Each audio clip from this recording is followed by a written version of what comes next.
Assalamualaikum warahmatullahi wabarakatuh. Bismillahirrahmanirrahim. Alhamdulillahilladzi arsala rasulahu bil huda wa dinil haqq liyudhhirahu 'alad dini kullihi wa kafaa billahi shahida. Asyhadu an la ilaha illallah wahdahu la syarikalah wa asyhadu anna Muhammadan 'abduhu wa rasuluhu la nabiyya ba'dah. Allahumma salli wa sallim wa barik ala Muhammad wa ala alihi wa ashabihi wa man tabi'ahum bi ihsan ila yaumiddin. Amma ba'd. Jamaah yang dirahmati Allah, kita bersyukur kepada Allah. Malam ini kita masih diberi kesehatan oleh Allah. Mudah-mudahan langkah kita ke masjid ini mendapatkan ridho dan memudahkan jalan menuju surga Allah Subhanahu wa taala. Amin ya rabbal alamin. Salawat serta salam kita sampaikan untuk junjungan Nabi besar Muhammad sallallahu alaihi wasallam. Jamaah yang dirahmati Allah, di dalam Al-Quran itu ada istilah mendidik, ada istilah ngajari. Bahasa Arab ngajar itu alam. Wa 'allama Adamal asma'a kullaha tsumma 'aradahum 'alal malaikah. Allah mengajari Adam itu nama-nama yang kemudian ini yang kalau ditanya Adam bisa jawab. Ngajari ini itu tidak berdampak terhadap perilaku. Itu ngajar. Kalau guru nyampaikan materi tentang matematika, itu akhlaknya berubah atau tidak? Tidak. Tidak berdampak terhadap akhlak, itu alam. Andaikan akhlaknya berubah karena orang yang diajari itu kemudian mencoba untuk menghayati ilmu yang didapat, tapi bagi yang ngajari tidak. Yang ngajari pokoknya targetnya dia faham tentang apa yang diajar, itu namanya ngajar. Tapi kalau mendidik, Allah menggunakan kata Rob. Ada target supaya yang dididik ini berubah. Karena itu di dunia pendidikan disebut dengan tarbiyah, mendapatkan ilmu untuk merubah akhlak seseorang menjadi baik. Ya, itu namanya tarbiyah. Jika Allah menyebut dirinya Rabbul Alamin, Rabbul Alamin, Allah itu mencoba mengatur agar sistem ini menjadi berdampak baik terhadap yang berada di dalamnya. Itu namanya Rabbul Alamin. Bukan sekedar ngajari, bukan sekedar mentransfer ilmu dari yang mengajari dan yang diajari. Itu namanya tarbiyah. Nah, di sholat juga begitu. Ada orang yang mengerjakan sholat, ada orang yang menegakkan sholat. Ya, kalau orang yang menegakkan sholat itu dia memiliki ciri, dia tidak mungkin yura'un, tidak mungkin riya, ya, tidak mungkin mencegah orang kalau ingin memberi sesuatu yang baik, itu tidak mungkin. Orang yang memiliki implikasi akhlak yang baik setelah sholat itu baru menegakkan sholat. Tapi kalau tidak ada perubahan apapun setelah sholat, itu namanya mengerjakan sholat. Maka Allah tidak pernah menggunakan kata-kata i'mal as-sholah, lakukanlah, kerjakanlah sholat. Tapi yang digunakan apa Pak? Aqimus sholat, tegakkanlah sholat.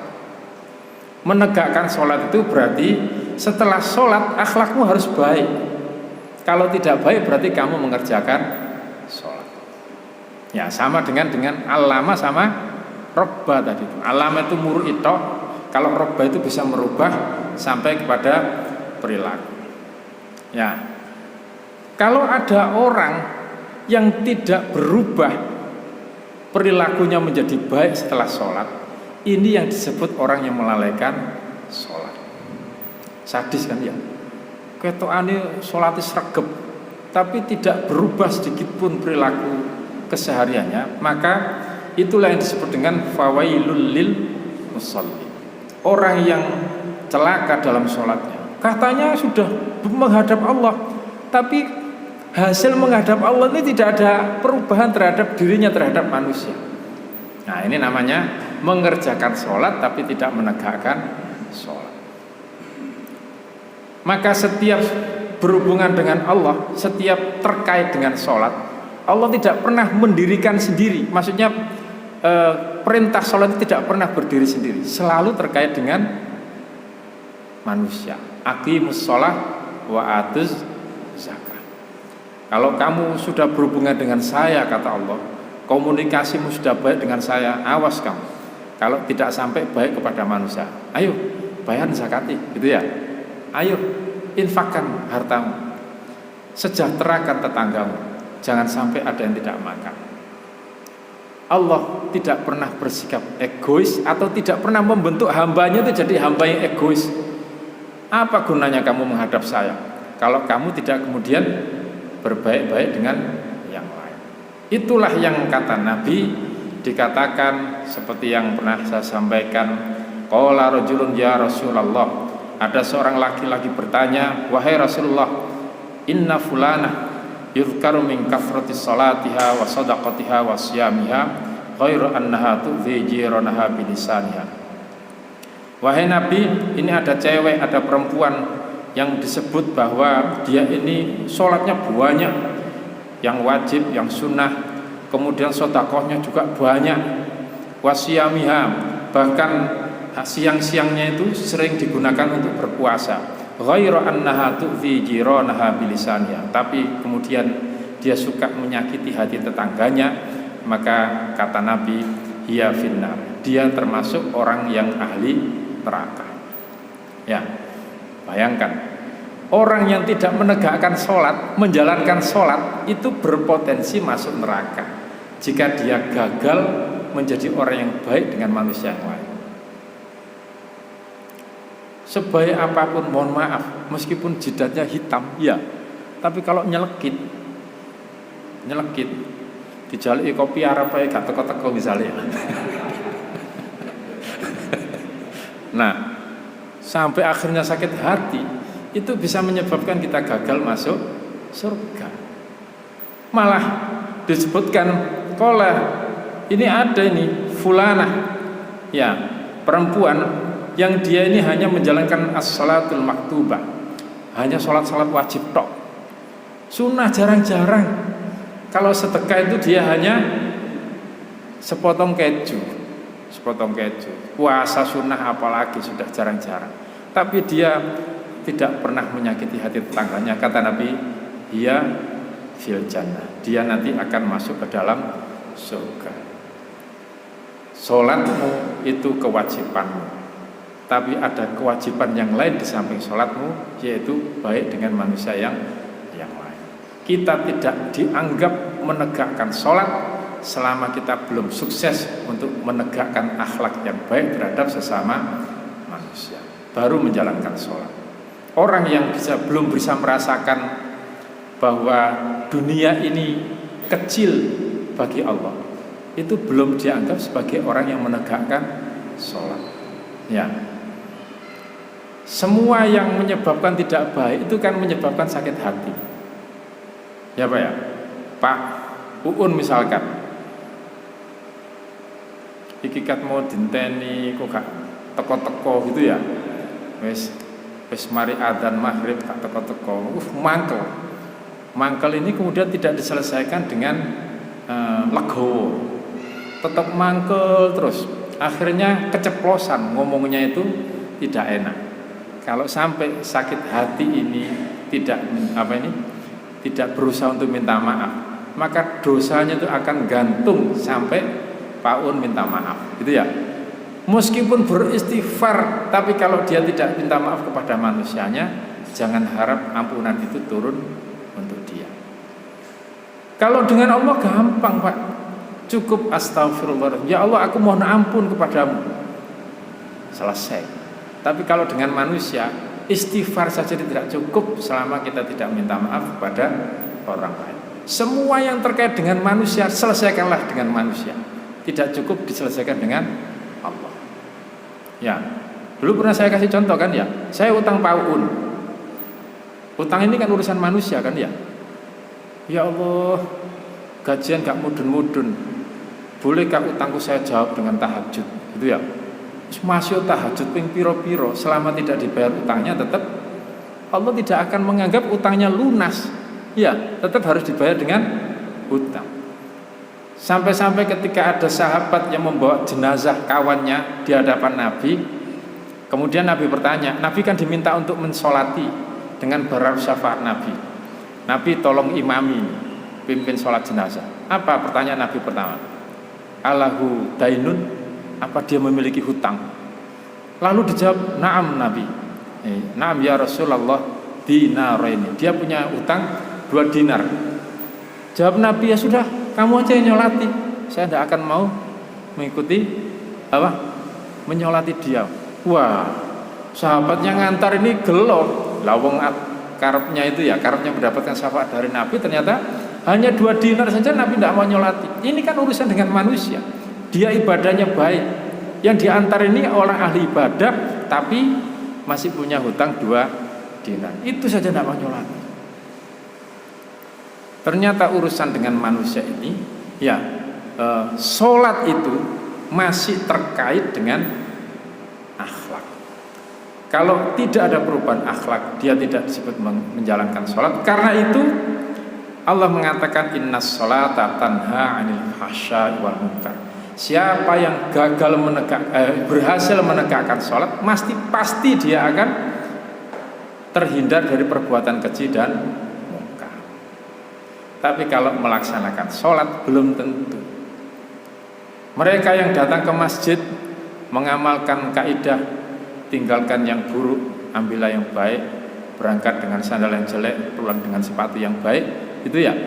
Itu berarti dia melaksanakan sholat, belum menegakkan sholat. Sholat tetap jalan, maksiat tetap jalan. Nah, misi kita ini kan diantaranya pertama memang mengerjakan sholat. Biarlah memaksa anak untuk sholat, orang yang tidak biasa sholat dipaksa untuk sholat, meskipun kualitas sholatnya masih mengerjakan sholat, yang penting merasa kalau tidak sholat tidak enak. Itu sudah lumayan, Pak. Untuk mencapai derajat baik itu tidak langsung puncak kebaikan. Jangankan orang yang sudah baru sholat itu mau mencapai derajat yang baik, kita saja kadang-kadang masih belum baik juga kan, Pak ya? Belum baik, padahal sholatnya sudah bertahun-tahun. Nah, meskipun ada orang yang belum menegakkan sholat, kita tetap tidak boleh menganggap dia ini orang yang tidak sholat. Alhamdulillah gelem nglakoni sholat meskipun belum menegakkan sholat. Asal tidak meninggalkan sholat saja itu sudah bagus. Sebab kata Nabi, yang membedakan antara orang kafir dengan orang yang bukan kafir itu adalah sholat. Bahkan faman tarokaha faqad kafara, kata Nabi. Siapa yang meninggalkan sholat itu dianggap kufur, kafir, karena dia sudah memutus komunikasi dengan Allah. Kalau sudah menutup diri, tidak mau komunikasi dengan Allah, nutup itu kan artinya kafir kan ya? Kafir. Maka dia pantas saja disebut kafir. Dia tidak keluar dari Islam, dia hanya nutup. Aku gak gelem ngomong-ngomongan Nabi Pak Muntari misalkan. Itu namanya kafir. Pokoknya semua nasihat jamaah Al-Furqan, saya ini lebih pintar dari jamaahnya gitu ya, saya tidak mau mendengar. Itu namanya kafir. Secara bahasa artinya kafir. Kenapa orang yang tidak beriman itu disebut kafir? Karena sudah tidak mau menerima lagi apa kata Allah, sudah wis mohak, gitu ya. Makanya disebut dengan kafir. Kalau ada orang yang tidak bisa menerima nasihat orang lain, pokoknya itu disebut dengan kafir. Orang yang putus asa itu juga kafir, karena menganggap dirinya tidak mungkin bisa sukses. Ya, itulah yang kemudian dikatakan bahwa orang yang tidak mungkin wala yasmir rahillah illal qaumul kafirun. Tidak mungkin orang itu berputus asa kecuali golongan orang-orang yang punya mental block atau menutup diri atau disebut dengan bahasa Arabnya kafir. Jadi sholat itu menggugurkan kekufuran, tidak lagi menutup diri dari pertolongan Allah, tidak merasa bahwa dirinya bekerja sendiri karena Allah masih berpotensi untuk menolong dirinya. Ya, siapa yang masih ragu-ragu dengan pertolongan Allah sampai pada titik wis gak percaya blas, buktinya aku sih tetap melarat, gitu ya. Wis gak percaya blas. Nah, itu namanya kafir. Jika Nabi mengatakan faman taroka, siapa yang meninggalkan sholat maka dia termasuk sungguh-sungguh, bahkan disebut dengan faqad kafar, sungguh-sungguh dia adalah orang yang kufur, karena wong dia ini lo mau ditolong Allah tidak mau. Wong Allah itu sudah janji intan surullah yang suruh. Kalau kamu menolong agama Allah, kalau kamu mengerjakan apa saja yang diperintah Allah, maka aku pasti menolongmu. Keyakinan itu saja tidak ada, sampai akhirnya menutup diri tidak mau sholat, maka pantas dia disebut sebagai kafir. Nah, tapi jangan dianggap kemudian orang yang gak sholat sepisan terus dianggap kafir, ya. Resikonya orang disebut kafir itu, kalau kafirnya kafir yang terkait dengan keimanan, maka dia tidak boleh disolati, kan Pak ya. Orang kafir itu orang yang bukan muslim boleh tidak disolati? Tidak boleh. Tapi kafir yang disebut di sini adalah kesempatan untuk bisa menjadi baik sudah tertutup, itu namanya kafir di sini. Coba di surat apa ini Al-Baqarah itu, wasta'inu bis sabri was shalah wa innaha lakabiratun illa 'alal khashiyin. Yang sukses untuk bisa menjadikan orang itu merasa bermanfaat terhadap sholat itu adalah mereka yang khusyuk. Mereka yang fokus dalam sholat itu berkomunikasi dengan Allah. Digambarkan dalam sebuah riwayat tentang bagaimana sahabat Ali bin Abi Thalib itu begitu khusyuknya sampai ketika dia terpanah. Ya, panah itu kan ada arrow-nya itu Pak ya, gininya itu ya. Kalau nancep begini langsung ditarik kan brodol dagingnya. Maka supaya tidak brodol diblesek nopisan sampai arrow-nya itu tembus. Setelah tembus baru dicuklek. Kalau dicuklek gini ditarik kan sudah tinggal lurusnya saja, batangnya saja. Nah itu ditembuskan kemudian Ali minta nanti tolong dicabut ketika sholat, yang di kakinya itu. Nah, setelah ditembuskan, dipudul, tarik. Ternyata ketika dicabut dalam keadaan sholat itu tidak sakit. Wah itu derajat khusyuk yang luar biasa. Kita jangankan panah, nyamuk aja gatel. Coklat nyamuk aja gatel ini. Nyamuk aja gatel. Ya. Jadi memang tidak gampang, karena itu Allah menyebutkan wa innaha lakabiratun illa 'alal khasyin. Dan sesungguhnya orang yang mencapai derajat khusyuk seperti yang bisa mendapatkan pertolongan dari sholat itu hanya ada pada orang-orang yang khusyuk. Kalau belum khusyuk, maka sholatnya itu belum bisa menjadi penolong bagi dirinya. Ya, siapa yang khusyuk itu? Alladzina yadhunnuna annahum mulaqu rabbihim wa annahum ilaihi raji'un. Orang yang kalau sholat itu merasa bahwa dirinya ini sedang melihat berhadapan dengan Allah. Allah itu hadir di hadapannya. Wa annahum ilaihi raji'un, dan dia merasa bahwa apa saja yang salah alami selama sadar belum sholat itu bisa akan kembali kepada Allah. Jadi khusyuk itu merasakan kehadiran Allah ketika sholat dan merasa bahwa apa saja yang akan terjadi itu pasti kembali kepada Allah. Itu namanya khusyuk. Khusyuk itu bukan blank, bukan terus lali sembarangi gitu ya. Enggak. Nabi itu disebut khusyuk ketika ada kalajengking lewat dijarno apa enggak Pak? Enggak. Meskipun ada kalajengking, kalau khusyuk terus enggak diperhatikan nyokot juga kan ya. Maka kemudian kalajengkingnya ini di, dipindahkan oleh Nabi. Terus Nabi meneruskan sholat. itu masih disebut sebagai khusyuk karena dia fokus kepada Allah tapi tetap waspada di lingkungan sekitarnya. Wah, ini kalau sampai saya teruskan, saya was-was, ini mengganggu kekhusyuan saya dengan Allah. Komunikasi dengan Allah ini jadi tidak fokus, gitu ya. Maka yang bikin tidak fokus ini kemudian dibuang dulu.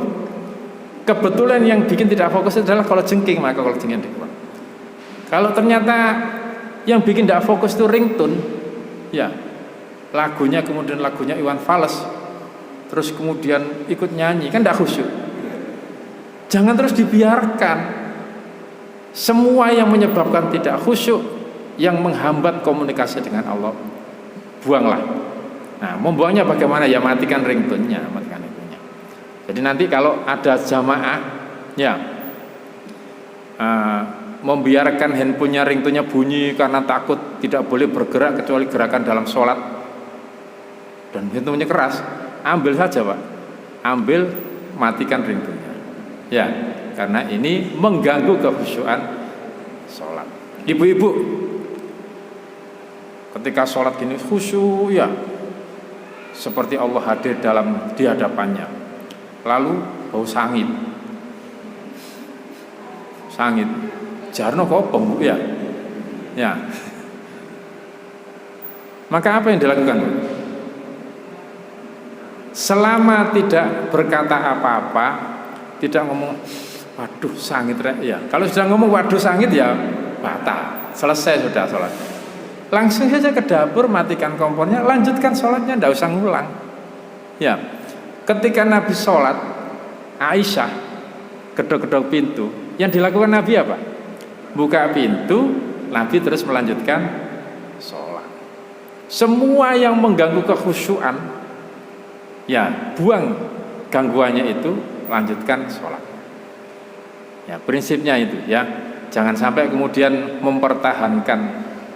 Yaitu yang kemudian sering ada pertanyaan, Pak, kalau nyamuknya itu banyak, ya habis gigit gini kan gatel ya.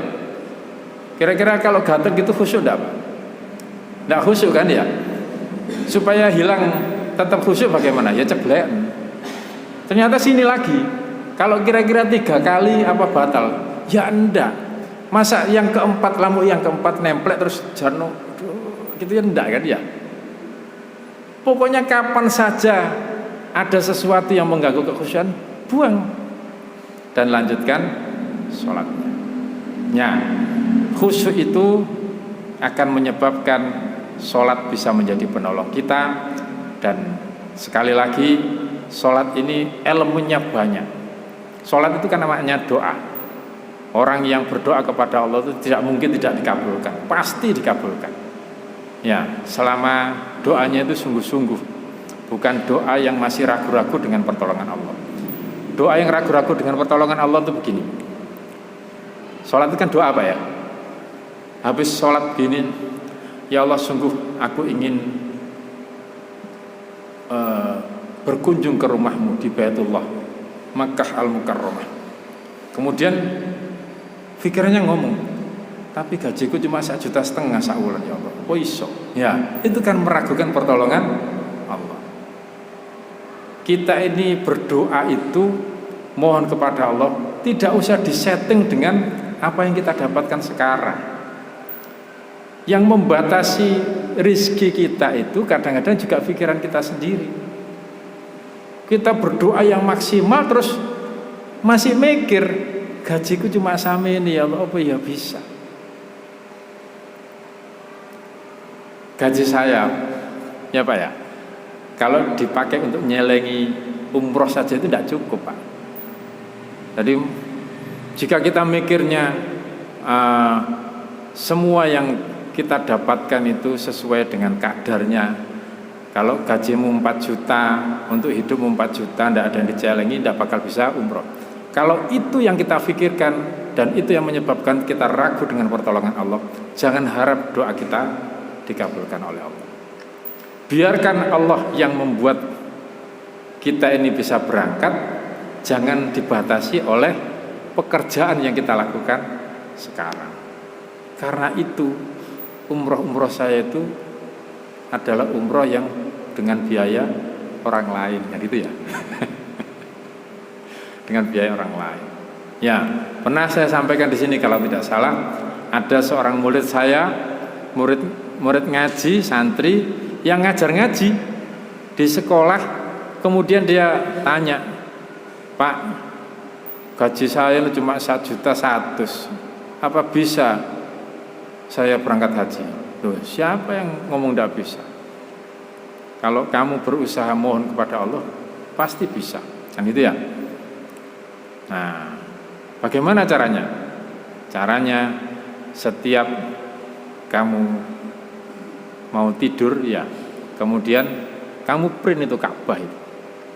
Kemudian ucapkanlah rasa syukur kepada Allah. Ya Allah, terima kasih ya Allah. Aku bersyukur kepadamu, Engkau memberi kesempatan untuk bisa berkunjung di rumah. Itu yang namanya dzon. Ya. Dzon itu prasangka seolah-olah Allah sudah memberikan nikmat kepada kita, lalu kita mensyukurinya. Bukan ya Allah beri kesempatan, enggak. Ya Allah, saya bersyukur kepadamu, Engkau telah memberikan kesempatan untuk hadir di rumah, di Baitullah. Ternyata Pak, ngajar ngaji 3 bulan dipanggil oleh wali murid. Ustazah, sudah pernah naik haji? Kenapa Bu? Belum. Alhamdulillah ini saya ada rezeki 100 juta, daftar bersama suami. Wah, seneng. Ngajar 3 bulan, yang lain itu puluhan bertahun-tahun tidak ada yang nawari, ini baru ngajar 3 bulan. Ditawari naik haji, diterima, terus menghadap ke saya. Alhamdulillah Ustaz, ternyata benar.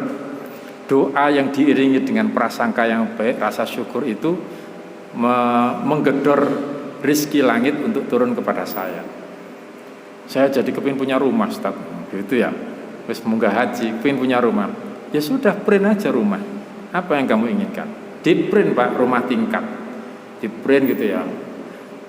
Ya Allah, saya bersyukur kepadamu, Engkau memberikan tempat yang penuh berkah. Jadi lihat gambarnya sambil bersyukur kepada Allah. Tidak lama Pak, kurang dari 2 bulan ada orang bangun rumah, tidak ditempati, di pinggir jalan, di tingkat, dijual 170 juta. Di appraisal bank lebih dari 300 juta di Kak Bondo. Tinggal mindah gini terus dia nyicil. Nyicilnya dari mana nanti Ustaz? Sudah tidak usah dipikir, kan kamu sudah sukses haji. Sudah sukses punya rumah. Akhirnya dia punya rumah 2 tingkat hasil berdoa dan berpikir positif terhadap Allah Subhanahu wa taala. Ya. Nah, sholat itu juga begitu. Selama masih dibayang-bayangi oleh masalah, doa-doa kita itu akan terhambat oleh pikiran kita sendiri. Selama masih menganggap masalah itu jauh lebih hebat dibandingkan kebesaran Allah, jangan harap doa-doa sholat itu akan dikabulkan. Ini meragukan pertolongan Allah, meragukan bahwa Allah itu maha menolong hambanya. Ya, kan kita sudah takbir kan ya, Allahu Akbar, ya Allah hanya Engkau yang maha besar. Tapi saya mikir utangku ternyata seakhir, ya begitu kan ya. Seolah-olah utang itu tidak akan lunas dengan kebesaran Allah. Ya, masalah anakku ini, ya Allah cek nakali, apa sih? Padahal aku sembahyang, ya sholat, zakat, tapi kok ya segini ya. Mengeluh kepada Allah seolah-olah masalahnya ini lebih besar dibandingkan kebesaran Allah. Ini belum takbir, berarti belum membesarkan nama Allah. Seharusnya sekali takbir Allah Akbar, ya Allah, masalah begini nih, insya Allah tidak ada apa-apanya dibandingkan kebesaran. Baru Allah nolong. Awak percaya ya aku, ya wis, kan itu ya. Kalau udah percaya dengan kebesaran Allah, jangan harap Allah akan membantu. Semua doa kita di dalam sholat itu diawali dengan ucapan ikrar tauhid, tidak ada yang lebih besar dibandingkan Allah, yaitu dengan membuka Allahu Akbar.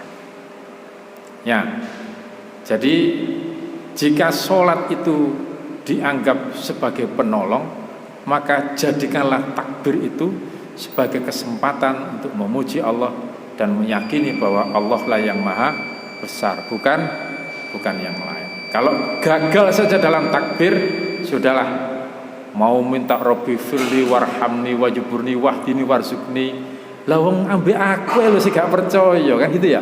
Jarene gedekno aku tapi kok masih membesar-besarkan yang lain. Jangan harap. Akhirnya sholatnya hanya mengerjakan, tidak menegakkan. Ya apa ini Pak Un? Shadaqallahul adzim. Ya, mudah-mudahan yang sedikit ini bermanfaat. Kita tutup dengan doa kafaratul majlis. Subhanakallahumma wa bihamdik asyhadu an la ilaha illa ant astaghfiruka wa atubu ilaik. Alhamdulillahirabbil alamin. Assalamualaikum warahmatullahi wabarakatuh.